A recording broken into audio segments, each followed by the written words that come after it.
Also about that, like, my mom who grew up actually like Guatemala, she like would tell me all the time, like when she used to go to the pool, black people weren't allowed. And my mom, she's not that old. She's like Yeah, about in 49. different areas, that's So so when she true. was a teenager, she said she tried to go to the pool, and the pool was like there's no black people. So for a lot of people that are older than us, they weren't allowed to go to the That is a pool. large So that's aspect why as like well. I feel like my aunts, my nanas and stuff, were just like in the pool, like you saw. Usually they're like, oh, black people can't swim, black people can't. But it really weren't allowed to. They Some weren't pools they allowed. were dumping acid in. Yeah. Black people got I saw that online. they would drain certain pools if black people got in them. So that's what some. So that's what a lot of It's black passed people, down. There's so much older trauma black people attached to don't it don't that even people care don't to talk talk about. because they don't. They're like, you can't come here. It's only for white people, and that's what my mom had to deal with when she was younger, and that's why she wanted me and my brother to free.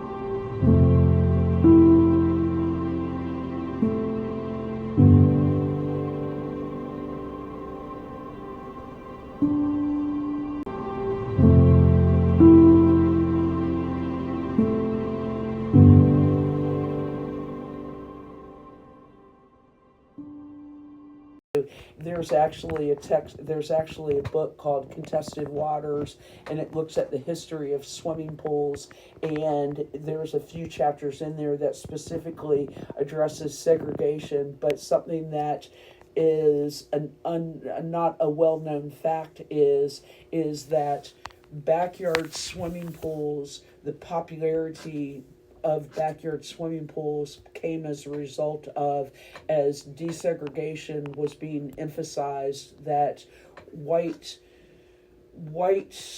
individuals did not want to swim at a public swimming pool where there was an increase in black patrons. So they said, well, we'll just put a pool in our backyard.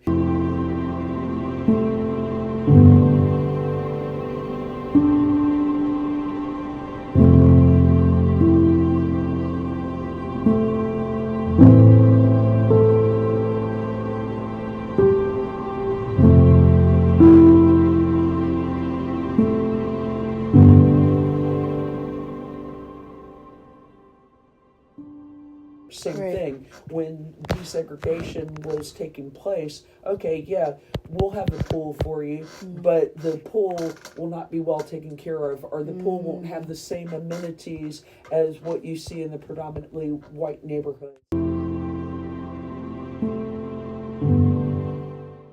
But it's not like that for everybody. And I've been on teams where it was not like family. I was the only black person and they didn't talk to me. And they didn't make myself feel like included at all. Like I was literally crying before practices. I started swimming when I was really, really young. I don't remember an exact age, but I would say like little. Like my dad taught me how to swim and everything. So I would say he's like a good motivating point. Up until I think fifth grade, and I quit because of the diversity thing. I felt kind of like an outcast, and I was treated differently than the other swimmers because I was like the only black swimmer.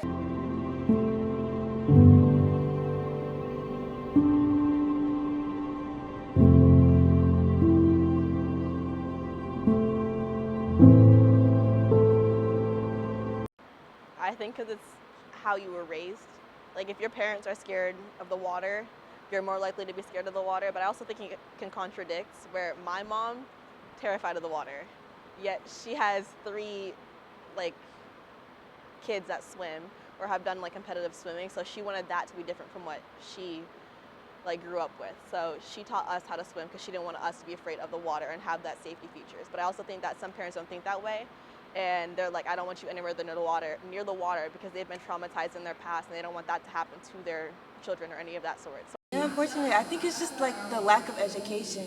A lot of my friends and family, they're just not educated on it. Like my best friend, like she doesn't want to swim. She's scared of swimming. Her mom's scared of swimming. So I think it's just like a big fear thing in like the black community. And I think hopefully, like in the future, we can push more people to like start swimming lessons or like, you know, just wanting to get in the water. Because I know a lot of people just don't have interest in water or know how to swim. So I think that's why the drowning rate is so bad, because like even with lifeguarding, when black people would come to the pool, they would come but they wouldn't know how to swim. So then I'm like, okay, you have to go to the shallow end.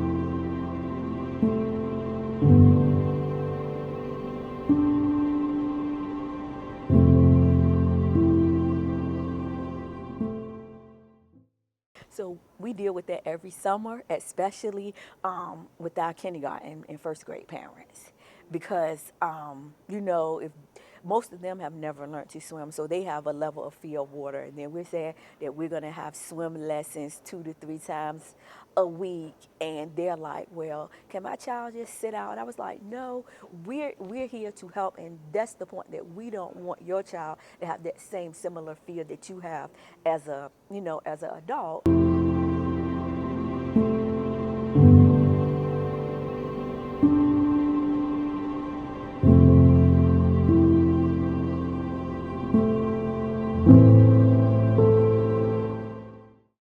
My approach to swimming is, especially with teaching swimming, is first and foremost creating a level of ease in the water. There's, with my role here at Hampton as a professor, my classes that I teach, beginning swimming and intermediate swimming, in my beginning swimming class, it's not uncommon to have students that either the fear of the water was instilled in them at an early age because of negative experiences that their parents had, or perhaps they had a family member that drowned or had a near drowning, or perhaps they had a near drowning, or perhaps they witnessed somebody or had a close friend that drowned. Each and every one of y'all, that everybody completed this skill. That's a long way from day one that we started in this pool, and we started on this journey together. So well done. That's a lot of work on your part, and it's a lot of trust in yourself and believing in the process.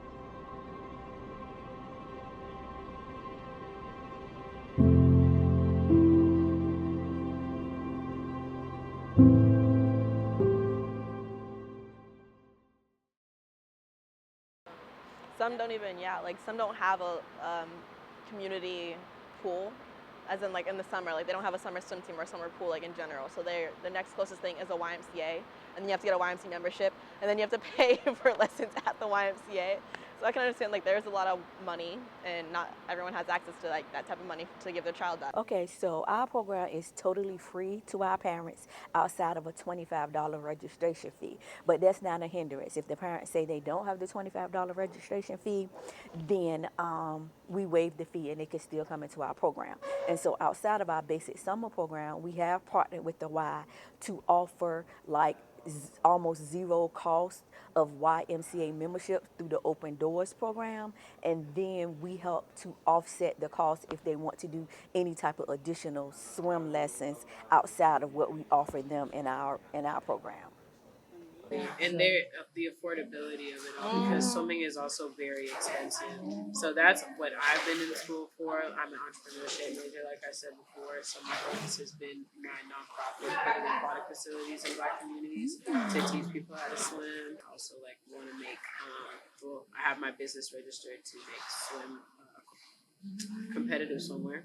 So I want that to be affordable to kids as well, because that is something that was like really crazy for myself, because I'm the only swimmer in my whole family, and those tech suits are like $300 or more a pop, and you can only wear them like 4 times.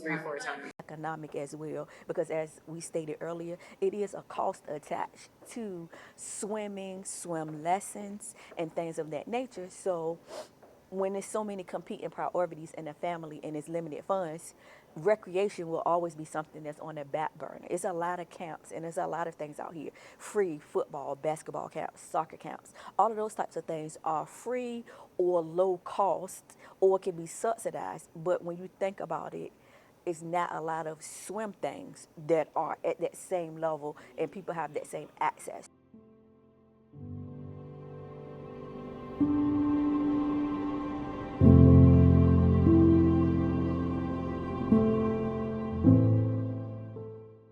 Can't swim. Can't swim well. If we can swim, we just don't really belong in the water or in swim teams and things of that nature. But they, for the most part, they just didn't really engage. I didn't experience a lot of like name calling per se.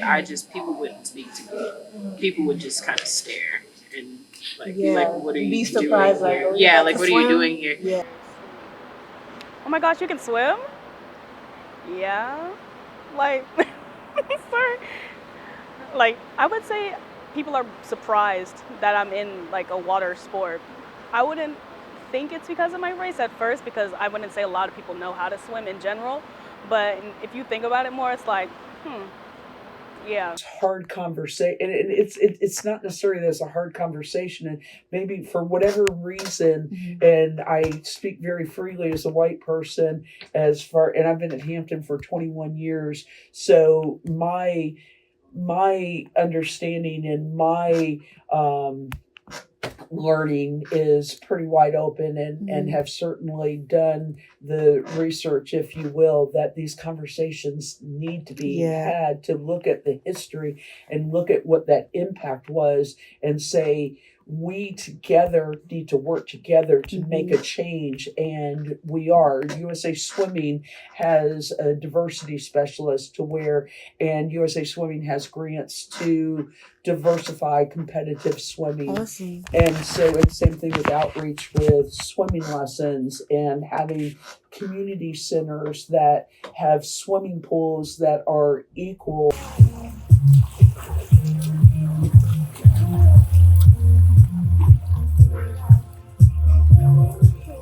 It's definitely important, and eventually I want to bring a swim team to Hampton, but I felt it was really important to have the swim club for people that either don't know how to swim, don't know anything about swimming, are scared of the water, and are just not familiar with the aquatic space.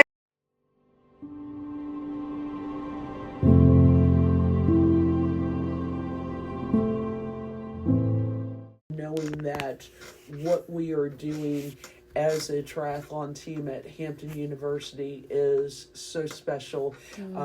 When we go to races, we're the only all black and brown team, and I take a lot of pride in that, because I feel that our team is a true reflection of the foundation of why HBCUs are in existence. And that Black folks really can't swim and don't know how, we can do a lot of different things if we given the opportunity and exposed. And so that's part of why it's so essential, the essential part of Horizons, not just with that component of swimming, but everything we do is carefully curated to give children and underrepresented populations exposure to things, because you can't see, achieve, or be anything if you can't see it.